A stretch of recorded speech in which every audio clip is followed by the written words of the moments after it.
Kia ora koutou. My name is Matthew Bartlett. I'm a chaplain at Victoria University and a sometime AI guy at environmental consultancy. Hello, I'm Elka Bartlett. I'm a student at Victoria University. What are you studying, Elka? Physics and philosophy and maths. That's great.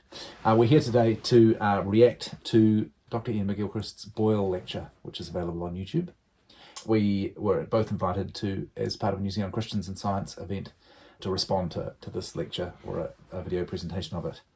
I first want to give a little summary. If you're not familiar with Iain McGilchrist's work, he is famous for his work on the hemispheric hypothesis, which is the basic idea that everything that has a brain has two halves to the brain, left and right, and they're asymmetrical, they do different jobs, and even if you're a tiny little creature like a sparrow, you've got a two-halved brain, and one half of it, the left, is dedicated to very focused getting food, and the right is dedicated to the more sort of broad spectrum, defending yourself, not becoming food for something else.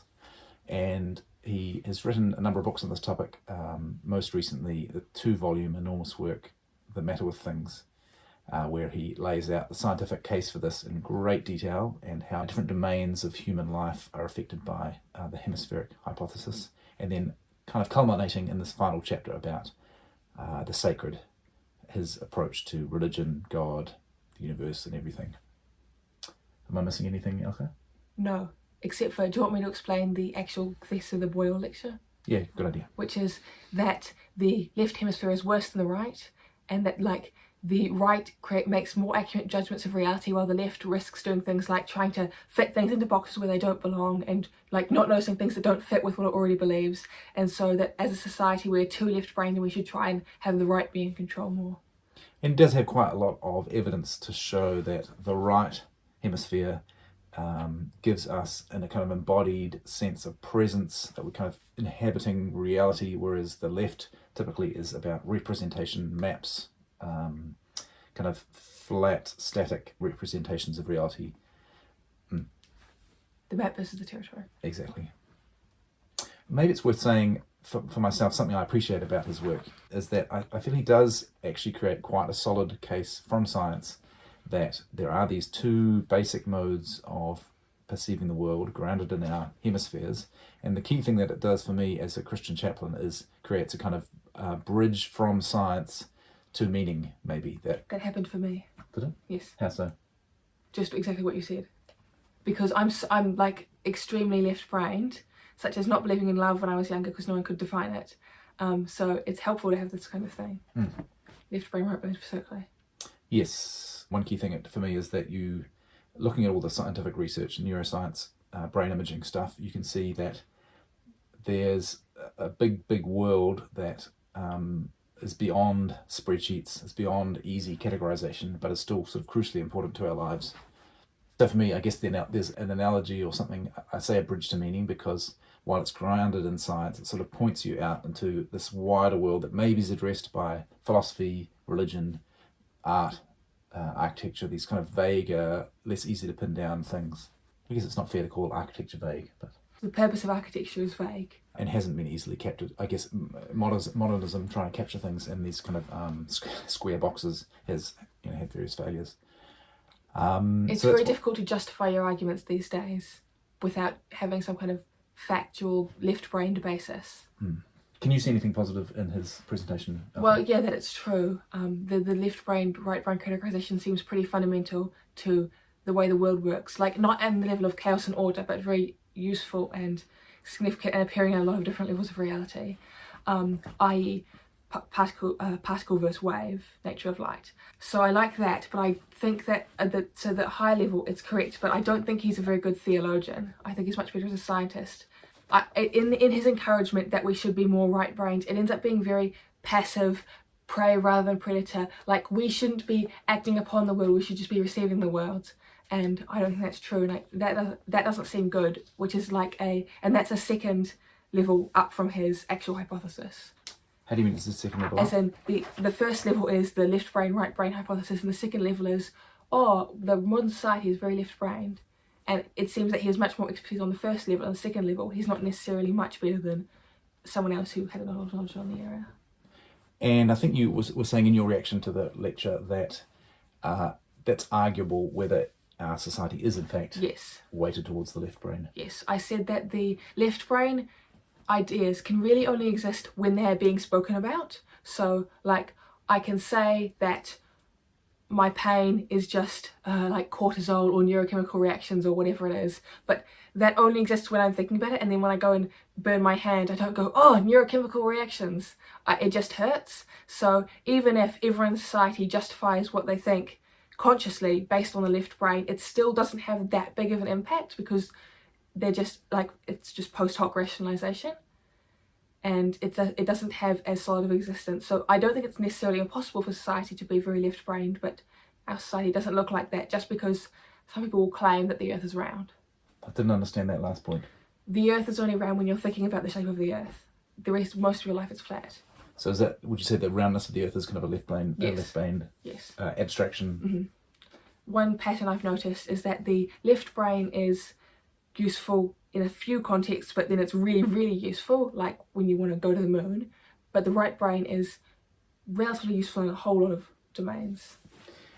Yes, although left brain is also useful for doing things like inventing the Haber-Bosch process that keeps us all in fertilizer. And yeah, but that's like a specific thing, a specific powerful thing that fits with my argument perfectly. Fair. Which is also a pattern of masculinity and femininity, where men's power tends to be concentrated in a few really rich men, whereas women have it more spread out. Which does raise, I mean, I noticed when I was re-listening to the Boyle lecture, I noticed how often McGilchrist used feminine coded adjectives and nouns, in fact, for right brain, and masculine ones for left brain. For instance, he talked about womb, passivity, prey, fertile for the right, and assertion, power, predator, etc. for the left. And I made a list of sort of 15 terms on each side. It seemed very clear that I've heard him deny that there's any kind of masculine that that's a good mapping. He denies it, but he was very clearly using these terms over and over again. Men are better at spatial stuff and women are better at verbal stuff, which does go the opposite way. That's interesting. But I still think the overall thing is correct. And when I think of masculine and feminine, I'm not thinking things that are associated with males, and I mean, very directly and associated with females. Also, like with chaos and order, masculine is clearly order, but women are still way more conscientious. These things don't necessarily have to, it's not really about the brain, it's about the symbolism of it. Exactly. And that any particular person might inhabit the archetypes in different ways. I can't remember if you talked about theology already. No. He said in the lecture, or no, not in the lecture, but I have heard that he has said in other times, feeling a bit uncomfortable with the idea of Jesus being resurrected, because it's like a specific time, a specific mother, a specific place, and that is all very left-brained compared to the rest of religion. And so it makes me think that perhaps if he's not even comfortable with like the main things about Christianity, maybe he's more of a layperson in terms of these things, but he's presented as an expert because he's a scientist. That's interesting. Also, he looks very wise. He's got a lovely big beard. He wears tweed jackets. He has a lovely accent. I don't quite know where his accent is from in England, but lives on the Isle of Skye or somewhere kind of spiritual like that. And he's very articulate, and he says all these things that are like kind of so nice to hear. But I think it's basically coming from a perennialist framework like King Charles's. For me, that's lacking because it is sort of lacking the left brain in a sense. There's a lot of things that I value about Christian religion historically, things like enthusiasm for human rights, energetic abolition of slavery at times, various other kind of things where it seems like you need a very sharp dogma that says this is true, this is not true, and we're going to kind of put lots and lots of energy into living as if it were true. That doesn't really seem like a kind of right brain, vibesy kind of thing can support that very disciplined action in the same direction for a long time. I mean, there are some people who are motivated by love, but I think that just love as the feeling doesn't hold up for very long for most people. Like, almost every regular Christian is going to be much more motivated to act based on the idea that this is a good thing, rather than based on, And I suppose, I mean, you can't help the poor until you're pure of heart. I guess I'd say when I personally got into being a Samaritan volunteer on the suicide helpline a long time ago, it was motivated by reading an article in the newspaper about suicide and the terrible number of people who commit suicide in New Zealand, and it kind of generated an emotion. Was it suicide prevention or suicide assistance? Prevention in this case, actually.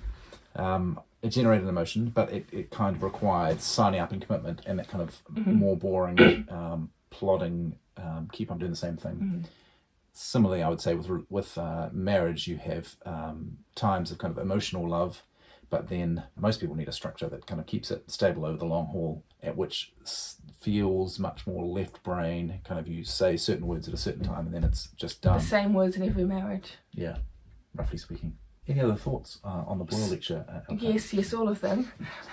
But I will go more into now why I thought that modern society was not left-brained and has a tilt towards the right brain, which is that it seems like social media is very right-brained, and you should think that social media is significant because it's obviously the internet and social media is the most significant new development in our thoughts, or new thing affecting our thoughts compared to, like, say 100 years ago. And the fact that, i.e. TikTok and TikTok imitations have become so popular so fast and everyone has to imitate TikTok if you want to be the top social media, indicates something significant about the way we think. The TikTok style short form video feed is very right-brained because it's so short, you can't convey any kind of facts. It's much more of a sort of vibes-based system where the kind of thinking that you're encouraged to do when you're watching you're getting lots and lots of tiny amounts of information, which is the kind of thing the right brain processes. Whereas the left would process a few specific things, like maybe a long form YouTube video is more left brain, but that's not what the internet is really about. Because the videos are so short, on average like 30 seconds, no individual video really matters, so it's a system where the connections between things matter much more than the things themselves, which is a right brain system. Iain McGilchrist specifically says it in the Boyle lecture, where the relationships precede the relata. So you're saying there's kind of, on both left and right, there are good and bad, or there's sort of light and dark versions of either side, and he's only focusing on one of each. That is also true. Like the risk of the right brain is to just, partly it's to be too passive and just without actually going and building a hospital or whatever, but also it's to just think purely on emotion, like, oh no, I saw a TikTok of a starving child in Gaza and then I saw a TikTok of a sad child in Israel, what do I do? And I think he kind of neglects that because it doesn't fit his narrative, ironically. Which for me raises the question, is this whole left brain, right brain way of seeing the world a useful thing to put in people's heads, as it were? Only autistic people. Only people who are sort of unbalanced? Yes. If you're already really left-brained, it could be helpful because it is like, as you said, a path to get you out of left-brainedness. Because you've told yourself a story that you can only believe this is things the only that kind have of stuff that is... studies, and only meta-studies. I do wonder if to me brains seem a little bit of a superstition in the sense that they're not really accessible. I mean, you can do fMRI or X-ray or whatever and see kind of a representation, a left-brainy representation of the thing in there. But I think they're a superstition in the sense that they possibly train us to, or the mythology of left and right brain trains us to think about what's in here as opposed to other aspects of our functioning which seem just as important, such as relationship between people, the kind of effect that groups have on us. Subconscious is just like your ancestors. Like, they fill the same role, but like inside you rather than outside you. Yes. There are loads of metaphors attached to the heart and the gut, but there isn't anything for the brain because it doesn't feel real in the same way. Somehow it's not been richly storied, and you get headaches. It's true. Implicitly he's saying, oh yeah, there's also big-headedness and that kind of stuff. Well, it's not quite the same as brain exactly. When I think about, if you're thinking about brains and we're going to do something to our brains in order to get healthy and wise and good and stuff, is that the right metaphor? I don't think it exactly is. I mean, for one thing, that whole Jonathan Haidt thing of we're more groupish than selfish, if that's true, then actually you might want to move yourself into a better group or a different group in order to be a different way, rather than try and lean to the right with your head or something. Caring about your brain is a bit of a risk of the map overtaking the territory, where you think, oh, when I'm happy I have oxytocin, I've got to inject myself with oxytocin. Whereas maybe you just need to find friends, get married, this kind of thing. Find the friend with the most oxytocin in them. Yeah. Is there anything else you'd like to say, Elka? Yes. I want to talk about how autism is left-brained, because this doesn't seem obvious to some people. It should be. And this will also connect to the gender thing. Basically, all the symptoms of autism can be characterised as too much left brain in a symbolic sense. So, for example, this special interests, very clearly, you're focused on this one thing. You don't care about anything that isn't Thomas the Tank Engine.